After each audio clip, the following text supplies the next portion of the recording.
Hey, it's Jess, and welcome to Becoming Heartstrong.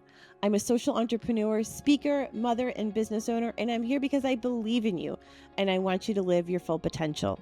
My mission with this podcast is simple: to offer you perspectives, tools, and inspiration to help you live with more courage, rebuild after setbacks, and strengthen yourself from the inside out.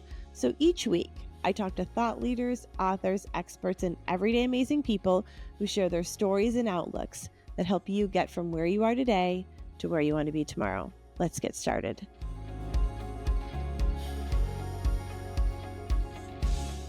Do you ever feel like you have something great inside of you, but you just aren't sure how to bring it to life? Do you ever need some clarity on how to get from where you are to where you want to be? I'm so excited to share a free guide I created just for you. This tool has helped me in my own times of struggle and doubt. It's called Your Future Self Guide. This mini course includes a future self visualization I recorded, a series of journal questions, and some insights from me about overcoming self-doubt and embracing self-leadership. You can download it for free at jessicalindberg.com/futureself. That's jessicalindberg.com/futureself. Let's get back to the show. Recording for now. I'm going to mute myself, and then you guys can take it away from whenever you're ready. Oh, I took these off. You're good. You good? We ready to go? Ready to go whenever you are. Okay, great. Okay, you ready? Yeah. Let's do this. Okay. Hey, everyone. Welcome to Becoming Heartstrong. I'm so glad that you're here today. My guest is my husband, Erik. Say hi, Erik. Hello, everyone. And we're here to talk about making big changes in your life. About 2 years ago, you decided to leave a job that you had been at for almost over 15 years. And the result of this 2-year process is having your own law practice. And so we're going to talk about going through the practice or the process of making big changes in your life. And I think that this can apply to many things that we go through in our life. But really, one of the things that our goal today is to help you if you're going through a change or if you want to make a change in your life. And we have sort of the stepwise process that you've reflected on, that you've gone through, that we want to share with people today. So perhaps you can do it a little bit easier and a little bit faster and a little bit better than we did. Well, yeah, no, first of all, thank you for having me. This, Jessica, just so everyone, you guys are going to enjoy this today. Jessica has been prodding me, some immediately after I left my job, about to do this. And I'm resistant. I'm not too much for saying things in public. And I like to thank Jessica for getting me out of my comfort zone. But I really, for me personally, I kind of, I don't know, maybe a month or two ago, we kind of saw some patterns when we were talking about this process. And I just thought, kind of one of our goals in life is to kind of help people make it easier for them as they go through it. And I like people to be happier in their lives. And I also like to kind of share this experience, kind of like we did with Ethan and Ethan Lindberg Foundation. And I'm just hopeful this might help someone. And I'd also just give my legal disclaimer. This is just about me. This is just my experience. And I would love to help you. If it helps you in some small way, even if I don't know, I'd be very happy. So that's my goal today. All right. So about 2 years ago, just for those of you who don't know, Erik's career has been as a corporate in-house lawyer. That's been what he's done for his job.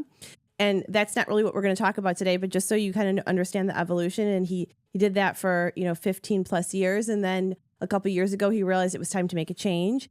And over the course of the last 2 years, he's built into his own law practice or his own business. Now, I'll say Erik's always been an entrepreneur at heart. So I think that is not for everyone, but we're going to talk about that path for him today.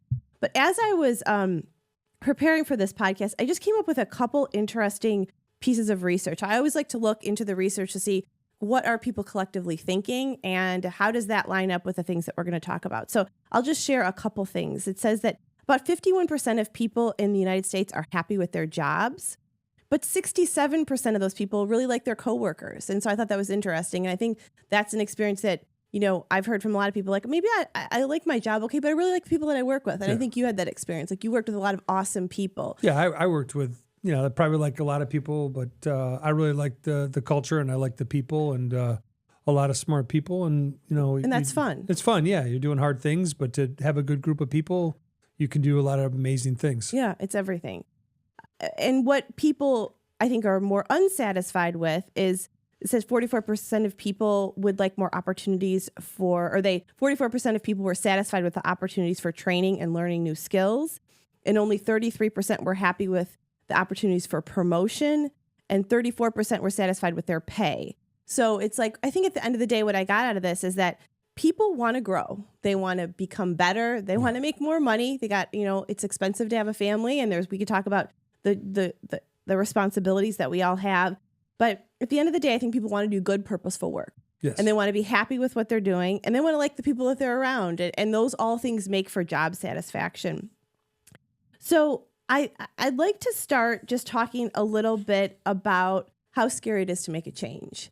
I think in our lives, a lot of us drive in our cars or lay in our beds at night and think, gosh, I'd like to change this, whether it's your job or where you live or, there's a million things.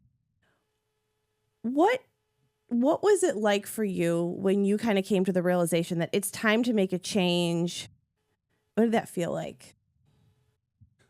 Maybe you want to preface a little bit about our son, Ethan and Bodey. Oh, yeah, we can talk. No, but just that they'll understand my answer. Oh, yeah. So, many of you know who listen to this podcast, but we have 4 boys, and our oldest son, Ethan, died when he was 7 after a long illness with congenital heart disease. And we have a 10-year-old son, Bodey, who's living with muscular dystrophy. So for the last, almost 20 years, we have been parenting a kid in our house with a major illness. Yeah, and then 2 other boys who are doing, normal sports and everything. Yep. So so we've had a dichotomous experience of parenthood and marriage. But, the point is that we all have something in our life that can make it a little more challenging and a little more scary for us to make changes in our life. And I remember even when Ethan was little, you thought to yourself, maybe I'd like to do my own law practice. We've always talked about that for you. You have a dad that's very entrepreneurial. It's just kind of in your bones. But at the time, the way that healthcare law was, it wasn't an option for us. So, we're happy that the world has changed in that way. But, it's so that change is scary. I think that's what you're trying to say, that was a scary change because you're like, oh my gosh, we have these significant needs and responsibilities in our house. And I'm in this place that kind of provides for that, really, just from a money and resource standpoint. But you in your heart knew that it was time for something different. So just to understand your question, you're saying at the time when I made my decision to... Well, you were coming up to it and before you even admitted to me that you knew it was time for a change, you were thinking about it. What did that feel like? Were you scared to admit to yourself that you wanted to make that change? I don't like to admit anything. He's a lawyer. Yeah, no, it's a good question. Let me answer it this way. I think maybe for 5 or 10 years, I thought about making a change. I think for some of my personal circumstances with my kids, I think it was challenging. And, after Ethan died, I was, not in a state to want to go somewhere else and do something different. But probably in maybe the last, I had some great experiences. So I just like to say that my work experience, that it's prepared me for what I'm doing now. And I could never do what I'm doing now without those experiences. So I'm very appreciative of that. But I think maybe for 5 years, I think you get, if you think about, 15 years is a long time. If you think about 4 years, you're through college. I'm through several colleges. If you take that 4-year type of thing. And so I was thinking, I didn't know what it would be for me. I didn't know where it would be, and it was scary to make that change. So I guess the answer to the question is yes, I didn't admit that to you. You kind of pushed me on it, and I'd say I kind of pushed you off, to be honest. You're my wife, but I kind of pushed you off. Yeah. No, it's fine. I'll look. But I didn't even look, and I didn't have, I don't want to say the courage, but maybe that's the word. I didn't have the courage to even look. Yeah. But then I was stuck. Well, you're stuck. You were stuck. I was stuck in my job and stuck in, not making the change. And, I think a lot of the things we're going to talk about was pent up for a long time. So I'm hopeful that today I can give someone a little bit of courage to make the first step here. Yeah. And we learned this in going through grief process with Ethan, is that really in your life, you'll stay in something until it's actually more painful to stay than it is to try to make a change, whether that's in your mindset or a place that you're in. And it's like, I think we all get to this tipping point in our life when it's like more painful to stay where we are than it is to courageously move to something new. And I think you got to that point where you were like, you just knew it was time to shift. I don't know. I've read so many inspirational and stories that have really helped me. I think that most people, like you said, will not make a change unless they're forced to make a change. So, you hate your job so much you don't want to do it, or you get let go on a job, or whatever the circumstances are. You have this forced change, and for me, I'd been 15 years. I didn't know how to interview anymore. I didn't have my resume updated, and people forget how much time that takes. A lot of time. And we'll talk about it in a little while, but Jessica's mom is a career coach, Mary Rose, and she helped me a ton with the interview process, and I learned a lot. So, but yeah, it's a very challenging thing. Yeah. And, I think one of the other things that we learned from Ethan is that life is short, and, we don't necessarily always know how much time we have. And you loved this quote, and we talked about it before we got here, from Marcus Aurelius, that says, "Think of yourself as dead. You've lived your life. Now take what's left and live it properly." I think about it all the time. I do. And we'll talk a little bit more about my mental health shift from where I was, working a lot as an in-house lawyer, to where I am now. But a lot of the things for me, for the decision to change, was kind of a value proposition, my belief system. And so, that's essentially, I want to spend time with my kids when they're still here. A kid in high school, a kid in middle school, they're leaving. So I really want a job with flexibility. We have a disabled kid, so I can, geez, something happens, or, whatever, I can come home, or I can work from home. So I feel really blessed about that. So, yeah. So let's go through this process. We kind of came up with 6 stages that Erik went through that, again, I want you to think about this in terms of just your life in general and any change that you want to make. But this is specific to his career process. This is pretty cool. This stage is, I don't know how we have Saturday and Sunday morning meetings with the window with the sun. And I don't know, I started talking to Jessica about it, and I really want to vet this out a little bit more. But this is the draft. This is the draft. This is where we are today. Yeah. So the first stage to going through a major change and realizing that you need to make a major change is admitting to yourself that it's time to make the change. Which I didn't do. Which you didn't do. So you talked about for a long time. For a long time. You talked about that. And, when we think about making a change, there's always a cost to everything. Yeah. So when we think about making a change, there's always a cost to making a change. And we have to admit to ourselves that we want to make a change. And so we talked a little bit about that initially, but talk to us about that time when you arrived and you're like, I'm now admitting to myself it's time to make a change. And you got the courage, because you said before you didn't have the courage. So how did that arrive, and what did that feel like? And then what action did you take?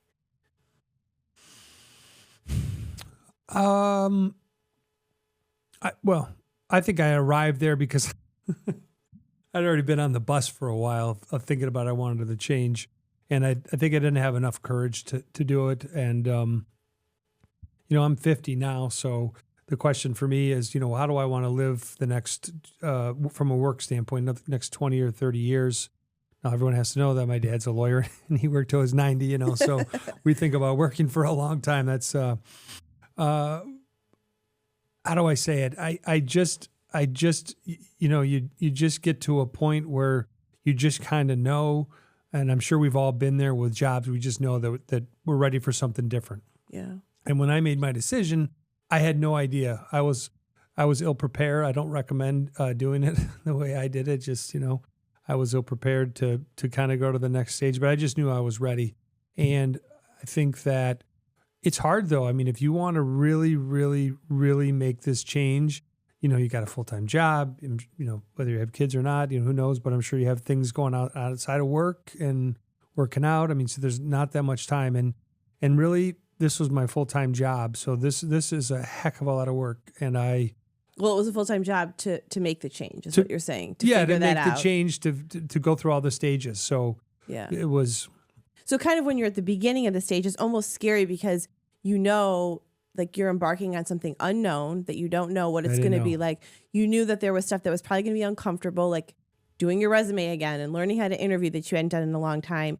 And, it's almost like you have to rip the Band-Aid off. I mean, for you decided to leave your job. You didn't have another job. You decided it was time to make a change. So that was like a big choice that we made together. And that was a choice that we made together. Right. And we knew that the best way to get you and our family to the next step was to make that courageous choice. Now, at the time, I mean, I knew that was the right thing to do, but it doesn't mean it wasn't scary. And you and I spent a lot of time together talking through, being really intentional about the next steps for you. And I think it's important to say that, we were scared and we did take that risk. And again, I want to go back to Ethan a little bit into our experience, because I always think that it's helped us so much. We made so many hard decisions with Ethan. We made so many scary choices, but also steps of faith really with him. And this was really a step of faith. Like, we knew in our heart it was the right decision. We didn't know exactly how it was going to end up. We were scared. We have a family. We have healthcare needs. But we decided to go and do it. And so we admitted to ourselves it was time. And then you get to stage 2 where you've made that decision. And then you're like, holy crap, I'm completely burnt out and I don't want to talk to anybody. Yeah, I'll talk about that. I think that there's one quote that I don't know the author, but it goes something like this. You're lost in the forest and it's dark, and what do you do? And so many people have said, you just take the next step, and the quote goes something like this: that the trees are not lost, and you're just taking the next step. So I think we'll get to the Rich Rohr quote here in a little while, but it was really impactful. So yeah, so your next question. So now set it up. I've left my job, and it's day one. It's day one, and you're sitting in your house. And this is after, mind you, like working, I don't know how many hours a day. We worked a lot, worked on the weekends. Phone started ringing early in the morning. I mean, it was around the clock. It's so much so that you missed a lot of, I felt like a single parent sometimes, because you were at work and I was managing the kids, and it was like, you missed family pictures one year. I mean, let's just be honest. Like, you worked. She's still not letting me get out of that. There were a lot of things that you would have to opt out of because you were constantly working. And so it's hard to go from being super busy and doing all that stuff to having really nothing to do, essentially. And I think at first you thought, well, thank you. Maybe this is a humbling experience. Maybe we'll, you think, well, day one, you're going to start looking for a job, but you realize actually that you're completely burnt out and that you're really exhausted and that you need some time. And I think that you and I both learned it's okay to take some time. Yeah, I think maybe for the first week or two, I was, just like I was at work. I still had that work energy, and I worked on some things, some projects outside of work that I would, start focusing on that a little bit, and that was helpful. But I think when, a week or two passed, I think for me, I got to realize this is, since my son was born in 2005, I had been going and so, I'll just say this on the air. So, we both talked about the statistic when your child dies, 90%, I can't give you the backup, 90%. So people get divorced. Oh, I think it's less. It's more like 40 or 50, but it's high. Mine sounded better. Anyway, whatever. A lot of people get divorced. So yeah, and I was very intentional about, being present and working that through with you. So yeah, we worked a lot on our grief and our relationship and working at it together. Yeah, that was very important. Yeah. So I forgot the question. So, you realized that you needed time. Oh yeah, I'm sorry. So yeah, so I guess my advice, so I have no empirical data except for myself, but my advice is, when you leave a job that you've been, you've worked for a long, long time, and so I had been working since 2005, very hard, and I was tired, and I'd been through a lot with my son and my oldest son and my youngest son, and worked on the things with my wife and everything, and we worked through all the grief, and I needed a moment. I needed time, and I think the big things for people is, when you leave a job that you've been doing for a long time, I think it's okay. You need to give yourself, no one's going to probably want to hear this, but it takes about a year to really kind of build it back up. And so I want to say things like, I really, really was interested on how I could help myself. And I learned about the sympathetic and parasympathetic nervous system. And, really when you get into the I'm going to do a terrible job here, but the sympathetic is more on the surface and the parasympathetic is more in the kind of the core of your nervous system. And so when you go through trauma, I'm talking about trauma, mostly about my personal life, but then you have a very challenging job on top of it, and you have a lot of stress. I think that when you get burned out, and this is probably true for lots of lawyers. Every couple of years, I have to do all these training. They talk about a lot of lawyers get burned out. It's a very tough profession, and I was burned out legitimately. I was tired into my core, and one of the things that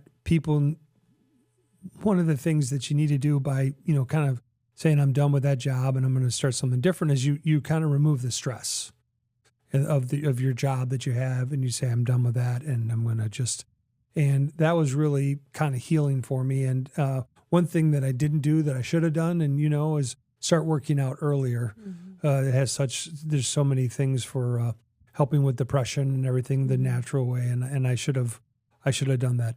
I didn't, but I admit that. But I did do some working out this year. It was really great, and I enjoyed that. But so, remove the stress, exercise, which I didn't do.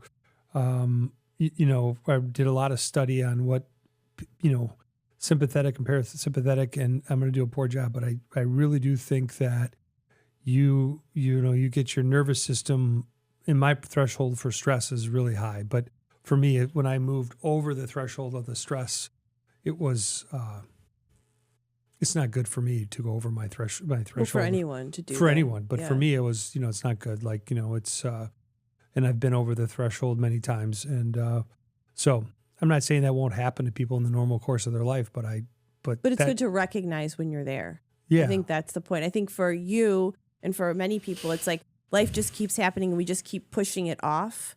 We keep pushing it aside and we're not listening to ourselves. And then all of a sudden we fall off the cliff.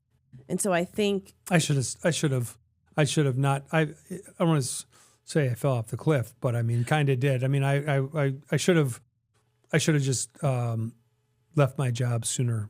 Yeah. And I should have, let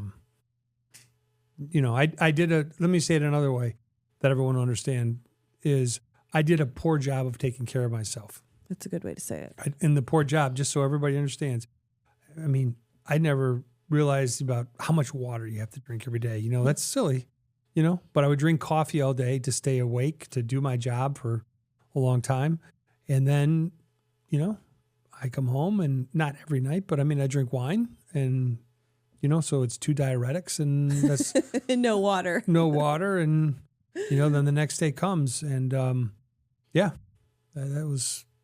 So taking care of your body and allowing rest and realizing that you have to take care of your body. I think sometimes, and when you add a stressful job that many people have, and then you add a need at home when you're caregiving for someone, or there's always constant, waiting for the other shoe to drop, it's very hard to regulate yourself. Yeah, I think that you need to find time to take care of yourself when you're very busy at work and when you're very busy with things you have going on at home. I think it's a challenge. And, the other thing that I did through this whole process is that I talked to a lot of people, and one of our good friends, Dr. Jeremy DeWert, he was a pastor, minister, and he talked to me one day, and I never really thought about it, but Sunday is a Sabbath, and the Sunday is for rest. And, and it's not just like you shut off the world, but you kind of do, and you kind of need to, because when you do that, you come back refreshed. So I do think that, for all the employers out there to give people the chance to unplug and to go on their vacations is very important, because I think they come back refreshed. But in our culture now, it's pretty standard for people to be available all the time. And I think that's I think there's some changes in Europe about that, but I think that's our culture's heading for a change on that. I do think that people need to have that time to recover. Yeah. So you admitted it was time to leave. Then we talked about, you got to rest. You got to take care of your body, Yep. realizing that that's important. And then stage 3 kind of made me laugh, but it's like you just look for the same job again, because it's like what we know, right? So we go back to the well, and we're like, and you're like, oh, I'll just look for another job like the one that I have, right? Yeah. And you did that for a little bit. And stage 3 and 4 kind of go together, look for the same job, and then you don't like any of the jobs that you're finding. So let's talk a little bit about that, about how you and I think it's like going back to the well. We do this in many areas of our life. Like we say, well, I'm done with, this, but now I'm going to go and do that. But it ends up really being almost the same thing that we were doing before. Yeah, I mean, there's not too much to say about it. I think that, you go back to what you know, and that's easy, right? It's easy. It's like, I'm going to start a new company from scratch, or I'm going to go someplace and everything's taken care of and I'm done. And I chose the harder route. Yeah, but at first we looked for jobs like the ones that you had, and you were interviewing, and you were even offered some, opportunities, and you were kind of like, do I really want to go back to doing what I was doing no before? desire. Well, they weren't exactly similar, but there was opportunities, and none of them, they weren't commiserate with my experience, and it was very difficult to find. And I just didn't want to do any of that. I love this. I heard Mark Cuban, who I like, one time said, he said, I'd rather work 75 or 80 hours a week for my own business than work for anybody. Yeah. And I think that's pretty powerful. Yeah, and I think that's kind of, I remember like after we were, you'd go to these interviews, you'd come back and you'd tell me about them, and I'd be like, I was like, there's more for you than this. Like, this is like, all I could see was us going back into the exact same energy and schedule that we were in before. You're at work all the time, kind of miserable, but able to do it. I'm at home all the it just was like we were going to fall back into the roles that we all were in, and we would have repeated the same thing. We would have repeated the same thing over again. So, at some point we emerged into stage 5, and I think I have to credit myself for. Yes, Jessica gets all the credit for everything. No, but I'm the person that said to you, you started dabbling in maybe practicing law a little bit on the side. You worked with somebody for a little bit because you were kind of like, well, I got to make some money and do some stuff. So I'll see if this is really what I wanted to do. I wasn't dabbling. I was working. Well, you were Thank working. you. I'm just saying. Just dabbling. I went to work every day. You did. I worked for a law firm, yes. Yeah, you worked for a law for a little bit to kind of, I think you were trying to see if I wanted to practice law in that way. Yeah, you were. Yeah, I mean, I wasn't dabbling, but I mean, you are right. I mean, I was saying, could I see myself doing this? And yeah, it was I enjoyed that. I really did. I went back and I did some private practice, and I really enjoyed it. I was able to bring kind of all my experiences, and I'm good at it. I like, getting new clients, and I enjoy it. And I like helping people. You like helping people. And I think you realized, well, maybe I could do this. Yes. And so then she keeps telling me all the time, you kept telling me you should start your own law firm. And so she's in my ear like a little bee, little, and just keeps bugging me all the time about it. And at first I kind of told her, no, I'm not doing that. No, I'm not doing that. And yeah.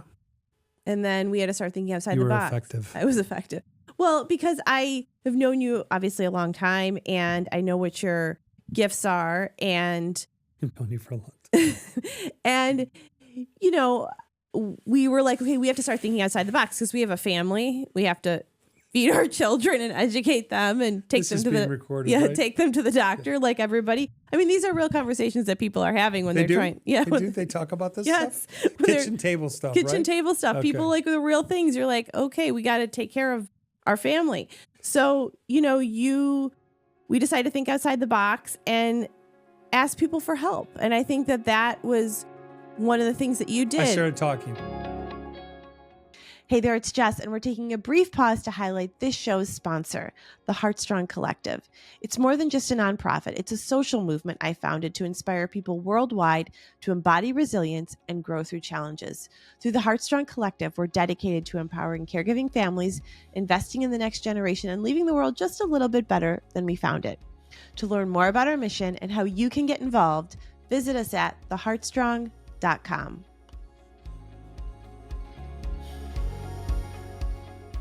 Yeah, the one thing I forgot, I don't know what step was that when you burned out. Number two, yeah, that one you don't want to talk to anybody either. A lot of people will contact you, and you really just are not in a space to talk. But now in this new stage, what stage is this one? we're in 5. Which is, tell me the 5. Thinking outside the box. Yeah, so in this thinking outside of the box stage, I met with, a lot of people, a lot of friends, And people are so generous and kind and helpful. People want to be helpful. I think that's something that I want to remind people of it, because I have to remind myself of this sometimes. It's like when we need something, it's so easy to just want to do everything for ourselves. But like people do want to be helpful. Yeah, the people, some things stand out in my mind, like Jessica's mother. She does a career counselor. She helped me a ton. The biggest credit I'd like to credit is my wife. She did a lot of coaching work, and she helped me a ton. Most people probably don't have that opportunity. And I tell people when you're in the stage, they probably money's tight, but getting a coach or getting, like a career transition counselor, very valuable. I recommend it all the time to some of my friends and their kids, kind of their kids figuring out what they're going to do in life. But I think it's money absolutely well spent. I got to give a plug for my mom, Mary Rose Tishar, Inside Out Career Direction. She was actually a guest on the podcast. You can scroll back and find the episode that I did with her, which is actually also one of my best listened to podcasts, where she really talks about career, and it's like we call it a masterclass in career. And that, and that's something that I've learned too as I've gotten older is like I'm a do-it-yourselfer. We both are. Like we figure out when we need to do something, we'll just figure it out. But there really is value in having somebody help you and coaching you and coming alongside of you and using their expertise and like a different point of view than you have, because you're so steeped in whatever it is that you're dealing with, whether it's building your business or your career, whatever it is. And you really found value in that. Like you hired people to help you essentially move faster through the process. Would you agree with that? Absolutely, 100%. The other thing I would say is, when Jessica and I dealt with all the grief of losing our son, we worked with a guy named Tom Zuba, and this is kind of a weird way of saying it, but we kind of expedited our grief.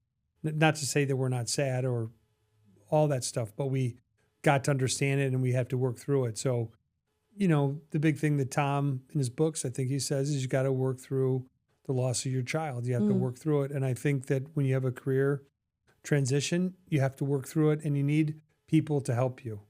The people you know and trust, and then the people you need I hate to use experts, but people you need experts. People. And you got to work through your mental health and all those things. Yeah. So let's talk a little bit about mental health too. Okay, sure. And kind of in that process, because, we all need help with our mental health, right? We all, at some point in our life, we all do, because we go through hard things, because this human life is hard, right? So that was one thing I think you came to realize, like, this is alongside taking care of yourself. Like, you didn't take care of yourself physically because you're working all the time. And then you really didn't really take care of your mental health either. They got a couch in here I can lay down. No, you didn't. So you decided. It's true. It's all true. So you decided to take care of your mental health, and you thought a lot about what that meant for you. So tell us what that was, and what you thought about, and kind of what's helped you. Oh boy. The short answer is I didn't really do anything for my mental health. I was prior to leaving my job. I felt like my role was to take care of my family, and that how I felt really didn't matter. And once again, I should have done a better job with my mental health before that. and I should have done a myriad of things. And so just to give you that dichotomy of, for me, and I'm not ashamed to say this, my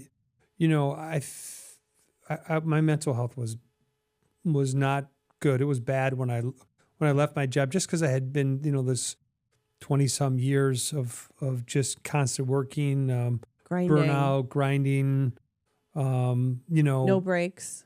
no breaks at all, never go on vacations, really just terrible. I think that, so when I left, my mental health was not good at all. And then about a year later, I did about a 180 in my mental health.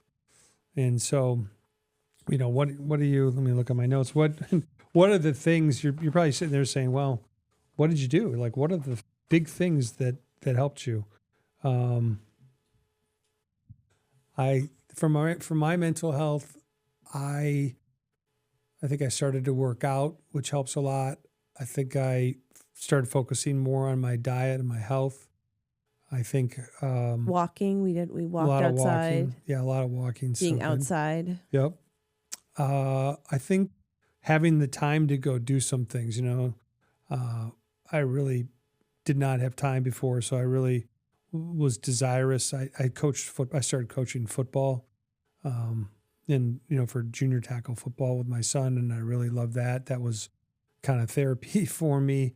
I really learned about the sympathetic and parasympathetic. I think getting the help from other people too. Sometimes when we go and get you have career counseling and people that can kind of pour into you, it takes a little bit of the stress off of us of figuring it all out yourself. Like you could lean on other people to give you a sense of how you could help yourself. I think that was really helpful to you. You feel like you're not alone. Let me just give you this, the sense. I mean, here's one thing that people don't think about when they think about mental health. And that is you have to be in alignment with who you are. So what does that mean? You try to do something in alignment with who you are.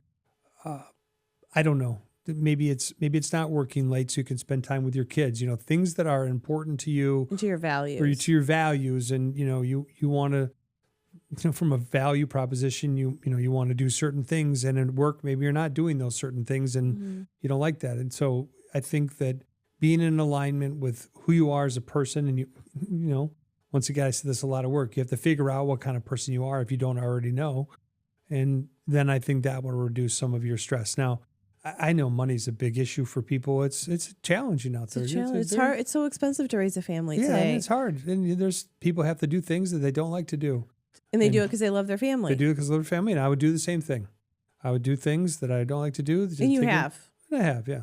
But I think that I wanted that to be different. I wanted to live my life differently.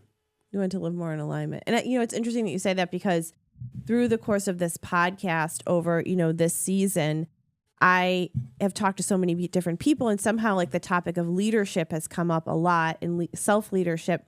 And if I look at the theme, a lot of people who do that well are people who are really aligned with their values. Like they know what they believe in and they live accordingly. And if something is unaligned or outside of their values, they'll walk away from it. And I think that's a really powerful place to be in as a human being, as a leader, as a business owner, is to really keep that in mind. And I think that was a big driver as I look back on this decision. It's like, what we were doing before was not aligning with our values, and we wanted to make a change. And I would say prior to that, like even starting the Ethan Lindberg Foundation and the Heartstrong community, like that was very aligned with our values. Like we did that because we were like, this is something that aligns with who we are. And so this next phase of our life, like we wanted to bring that into view as well. I think people have to understand too, for when I left my job, that, my son, Bodey, he got 2 detached retinas. Yeah, he had gone through. And he went through several eye surgeries, and he was going blind, and that was a lot for me. And I was still working, and trying to deal with that. So that was pretty traumatic for me. So, I have a few quotes here. Okay. So I think these are things that stand out to me, and I really like this Rich Roll podcaster. Yeah. This is a plug for Rich Roll. I do think he is one of, from my experience. He's a great podcaster. I will say, as a podcaster, he's like somebody you aspired. He's such a good question asker. I would say that for me, not just that he's a lawyer, but he asks some of the best questions, and I really like him. And so he has a little video, and you can probably find it, but I'm going to read it to you. And this is one of the most important things that helped me when I was kind of at my lowest point. And it says, if you are stuck or you're struggling, if you're being dismantled, if you feel like life is being pulled out from underneath you, I say congratulations. Like he's got some expletive here, opportunity that it is you are being given the opportunity to look at yourself and reconstruct your life from the ground up. Not everyone gets that opportunity, and it holds the potential energy to create something entirely new if you are willing to respect it and give it the attention it deserves. When you're in that place, it feels like you are going to be there forever. But if you devote yourself to that path of self-understanding and you respect the struggle, I'm convinced that no problem is unsolvable because I've seen thousands of lives transformed over the years. That changed me. And I was given the opportunity to re-engineer my life, and I feel so grateful for that. And I'd like to thank Rich Roll for that. He really helped me more than you'll ever know. Yeah, because I think we all need, when we're going through a hard time and we want to make a change in our life, we kind of need someone to look at us and say, you have the permission to do it. And I think that's where, even you and I got to it when it was time to leave your job. Like, you kind of needed me in some way to say, okay, we're doing this. We're making this decision together. You have permission to do it. And then when we decided, wait, stop right there. I saw this, you can look all this stuff up, but I saw the Mr. Schultz who started Starbucks. Yeah. And so I saw this, and I'll just tell you the interview or whatever. So he married a woman from Ohio, which is a good decision. That's right. Ohio people are the best. So he was starting in his business, and Starbucks was really on a cliff. And I don't think he was making any money. And his father-in-law from Ohio came and talked to him about, maybe getting something to getting do, getting a job and taking care of his family. And I think after that conversation, maybe the wife was mad that her father, talked to him about it, but she told him that she was 100% behind him. So, if you're married or whatever relationship you're in, having your, other person in your life that's special to you, for them to be supportive of you to make this kind of entrepreneurial leap, I think is very important. Mm-hmm. And so, Howard Schultz, if you're listening, and you're, I guess Mrs. Schultz gets a lot of the credit. And so I think that's great.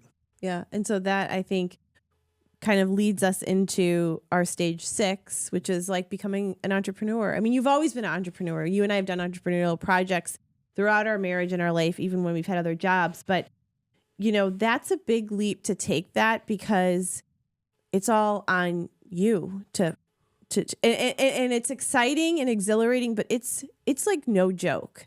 And I've noticed that in the last year or so, other people who are entrepreneurs that we know, it's almost like it's so great and it looks so great outside to the other people, and it is great, but it's also takes a lot of courage. It's also a little scary, and it's also sink or swim on your own. And that's also the cool part about it, right? So it's like this both and, but I think, what's your message to people who get to this place when they're like, okay, I'm going to take the leap? And maybe you're listening and you're going to go take a job somewhere else. You're going to move. So you're going to make a big change. Or maybe you are like, it's time for me to get out on my own and do my own thing. Like, what is your message for people in that space? You're pointing at something. Well, I just wanted to show you what our notes were. Oh, well, I have some other quotes here, but here, let me see. This is kind of a casual thing, so you can just tell me if I'm. Well, yeah, I think I've already said it. I think to be an entrepreneur,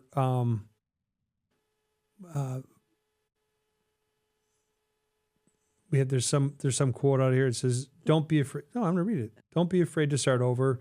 You're not starting from scratch. You're starting from your experience. Yeah. And so I mean, I'm very, very thankful for all of for all the opportunities that I had working as an in-house counsel, and it just was great. I mean, it was great from the sense that I had a lot of opportunities to work on a lot of things, and that's kind of how I can do my job now, because I have all this experience that I never would have had. So I feel very grateful now.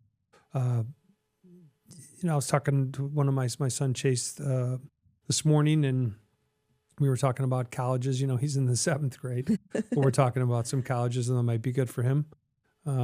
Shout out to Miami of Ohio.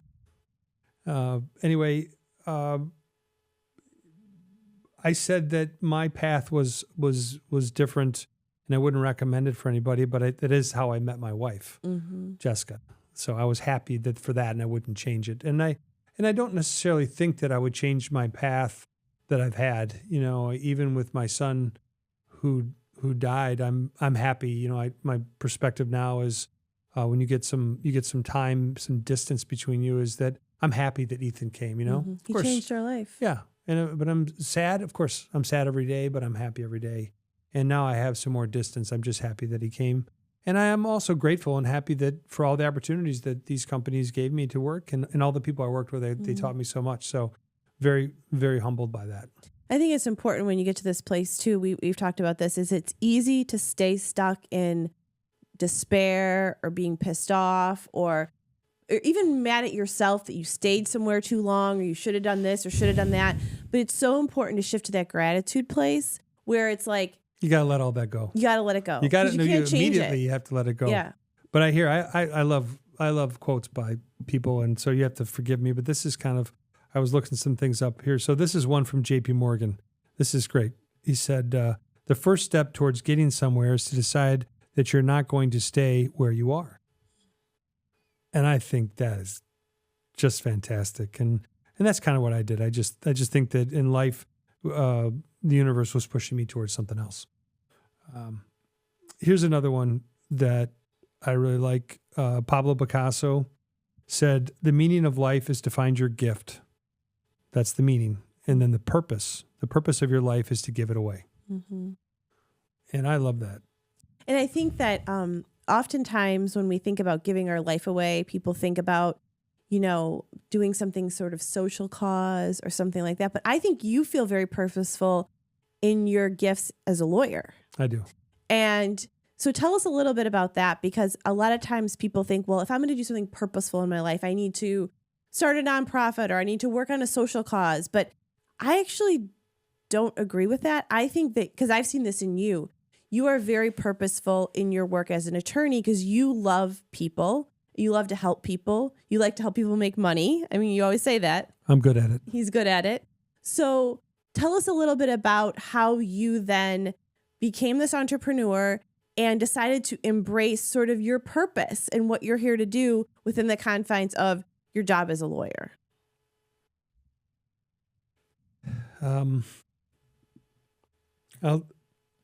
People are going to throw me on the bus, but here, this is just hear me out for a second.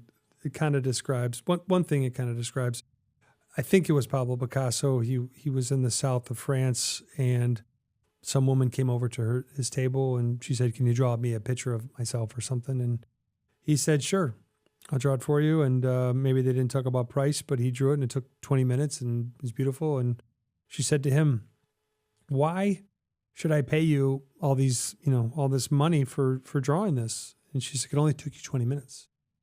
And his response was, "It took me a lifetime to figure out how to do that." And, I really enjoy, go back to your purpose. So this, a little bit of a wandering answer, but, one of the things I did with Mary Rose, and what's the name of her business? Inside Out Career Direction. Inside Out Career Directions. One of the things that's really cool and is good for younger people too, to figure out what they want to do in life. And one of her tests is, I'm going to call it a test, but it figures out, what you should do. Your assessment of some sort. Yeah, you answer all these weird questions, and then it comes to lawyer. So I'm like, okay. So my dad's a lawyer, 90 years old, and there's a saying that you you are kind of the people who you're around. So I'm around Jessica all the time. I'm around my kids. I'm around coaching. I'm not a lawyer, but I could play one on TV. Oh my God. She's dangerous, this one. Anyway, and some other lawyers. So that's kind of who I am. So, but why, I think your question was why. Like, how does it integrate with your purpose? Like, I think you feel purposeful in your work as a lawyer. I don't think for you, it's just a job. I think when you work with people, it's deeper for you. I feel like when I work with people, and a lot of them are, they're private businesses, and I think I can help them in some small way to help, mitigate or transfer risk. But it's really, I feel a lot of, I appreciate the opportunity they let me see in their business and really what they're thinking. And then I kind of think about all my different experiences and my experience with my son, Ethan, and thing with Bodey, and which has kind of changed. It's definitely changed me as a person of who I am. And, so I kind of give them the Pablo Picasso drawing in a very cogent and concise way. And that's a lot of fun to do. Mm-hmm. And it's fun to work with friends. It's fun to work with new people, and it's fun to solve problems. And I think there was some study recently about people who, they work for these companies. They just want to have some empowerment to kind of work and make the decisions. So for me, that's important, so. So I think too, it's like so when we were building your business and we were thinking about the website, we were thinking of a tagline, one of the things that I actually have to say I came up with it, but that's true. But it came out of all of our discussions and all the things that we talked about. And so we decided on building beyond. And I think that's how I see, as I've watched you grow through this, it's like you feel like you are in a mission to help people build beyond where they are today in their businesses. And you do that through the avenue of law and through helping them create contracts and negotiate things that help them become beyond where they are today. But that's like, what I think that's cool about that is that's a deeper mission than it is just like transactional. Yeah. I mean, look, I tell people, I tell them, I don't play golf. I work hard, and I send you a bill. Mm-hmm. And if you don't like my bill, then don't, pay whatever you think it should be. And I got the quote from my dad, but I really believe that, I'm going to do good work for you, and I'm going to try real hard, and we'll see what happens. But I do, it is more, if I could not charge the money, I would. You like it that much? I like it. Yeah. I wouldn't, I don't like sending bills. I don't enjoy that, but, yeah. But we need you to. Of course, everybody has to do that, but I don't enjoy that. I just enjoy helping people, and I help people outside of, my legal practice too, and do things for people. And yeah. Well, I think that's been part of our personal mission is that we feel like, that we're blessed in our life in many different areas, and we want to bless other people. I think that you and I both feel like we want to do good things in the life, in our lives, and in the world. Before we die. So I just want to talk a little bit about, some reflections and takeaways kind of as we've gone through these steps that you went through, and in the kind of the way that you've thought about this change that you've made in your life, and to talk a little bit more about just some personal reflections to kind of wrap it up together. I was talking to my mom, who we've talked about her several times, who's a career counselor. And, she's talked a lot about men in their, let's say, 40s to 50. She's like, I don't think that as a culture, we understand how hard it is for them to operate the way that we're expecting them to operate. And I'm wondering if you would just talk a little bit about that, because I think maybe if men are listening or families, it makes them feel seen. Being a provider for a family is no joke today, it's expensive, it's busy, there's a lot of pressures. I'm wondering if maybe you'll just open up a little bit about what that feels like to be a dad and a father and a provider in a family who has a busy job, who, when we talked about, and maybe has an extenuating circumstance, and how do you feel culture looks at fathers and providers in our world today? Well, I don't know if I'm qualified to answer that, but I think that I did see Joe Rogan on a podcast, and he was talking about men kind of with exactly kind of what the question you were asking. And he said they kind of exist in a quiet kind of, I don't think he used the word misery, but that's what Angst, maybe. angst, misery, something. They just, it's this culture, it's just, generally speaking, a lot about monetary stuff.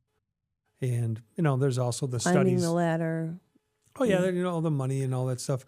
But I think that, there's these studies that we've all seen where the happiness, you have to make some kind of, relatively low amount of money to, to be happy. And I would just, I guess maybe I'd answer the question this way. I think this is really powerful. I'm really interested in this kind of manifesting and energy and stuff. And so you might think I'm way out there, Mhm. but if you think about all the negative things all the time, it'd be very challenging to be happy. So I really work hard on that on a daily basis to start the day off on a real positive way. And What do you do? Oh God, this is getting personal. A lot of people talk about meditation. I don't really, to be honest, I don't really think I've mastered the meditation thing yet, but typically, I'll pray, when I'm kind of waking up, I'll pray maybe for 15, 20 minutes every morning. Sometimes I write out some affirmations, when my head is not clear, you gotta, people's stress levels go up and down, and, you have to kind of align yourself and focus yourself, at least for me. But I think probably a lot of American men are living a lot of anxiety, and I think it's very challenging. And but I do think it's a choice to be happy. Mm-hmm. I don't think you could probably ask all the very, very successful people, and I don't think all the money in the world is going to make you happy. I think happiness, as I would probably say it, is doing things that you enjoy. I like coaching With people that you love. people who you love. I like spending time with my kids. I like fishing. I like to be on the water.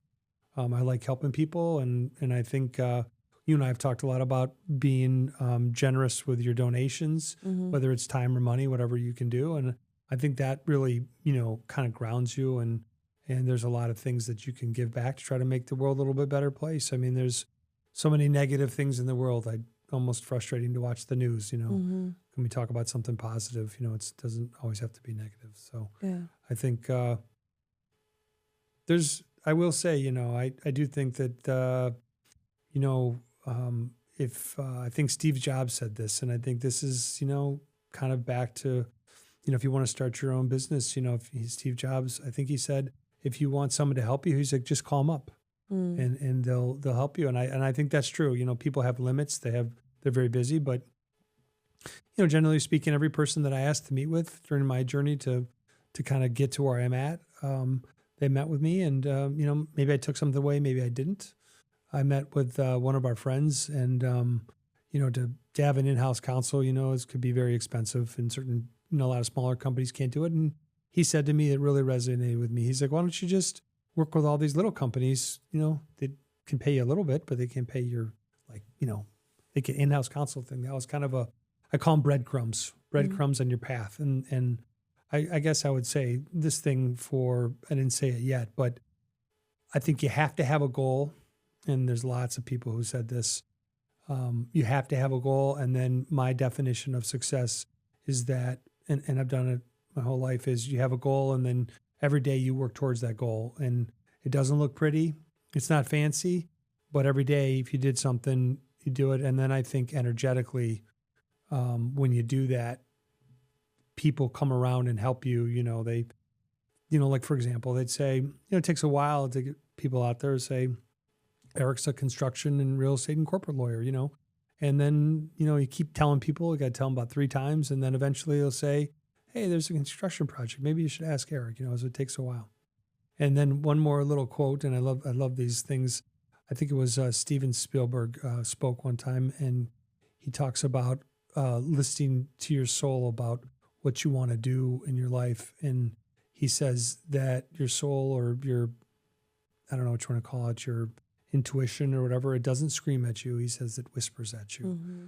And so I think if you can find that whisper in you, that you will be much happier in your life of whatever that is. And so I would maybe leave you with, have a goal and listen to the very quiet whispers of what that is.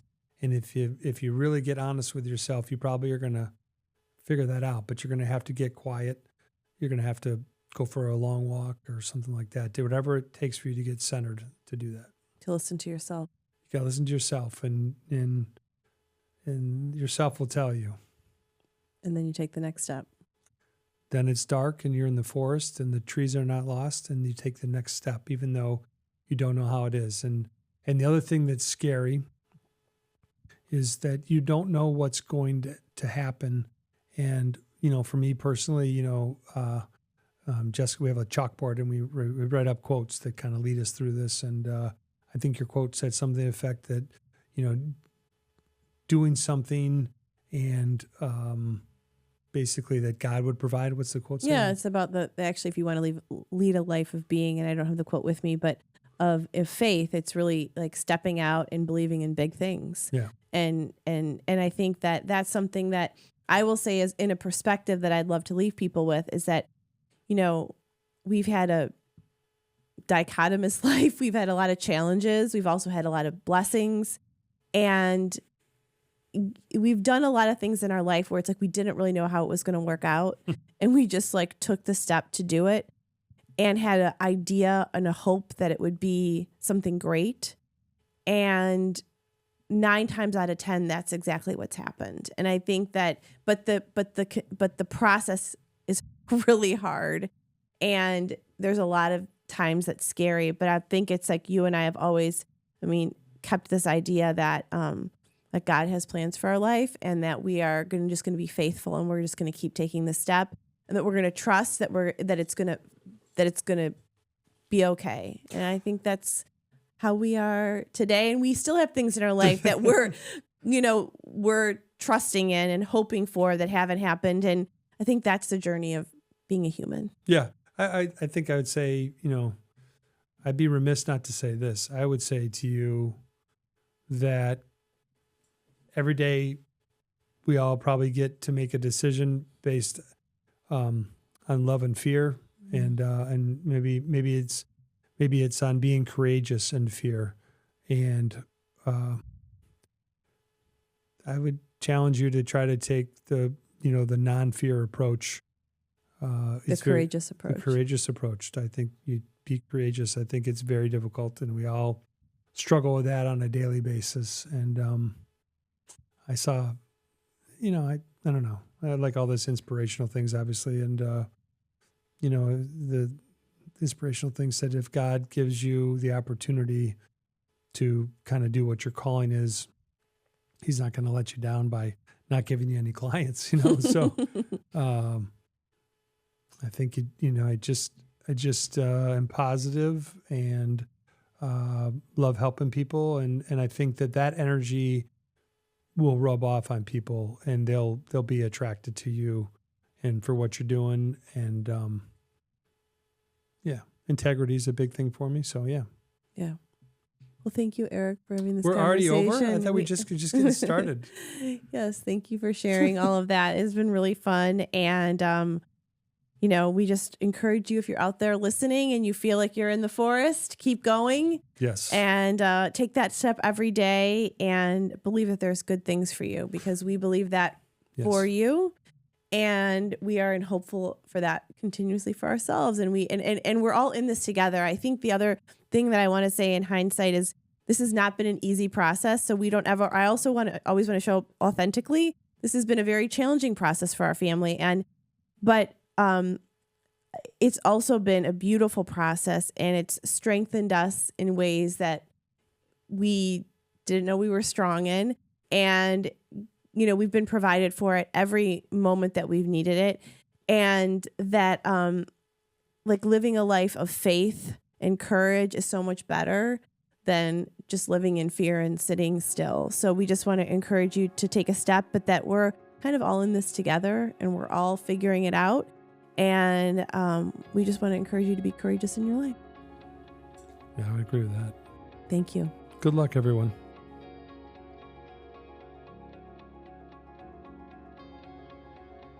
Thank you for listening to Becoming Heartstrong. I hope you found today's episode inspiring and applicable to your life. If you enjoyed the conversation, please subscribe to the podcast, leave a review, and share it with a friend. Before I go, this is just a quick reminder that I believe in you, and I believe that you too have the ability to become heartstrong. I'll chat with you soon.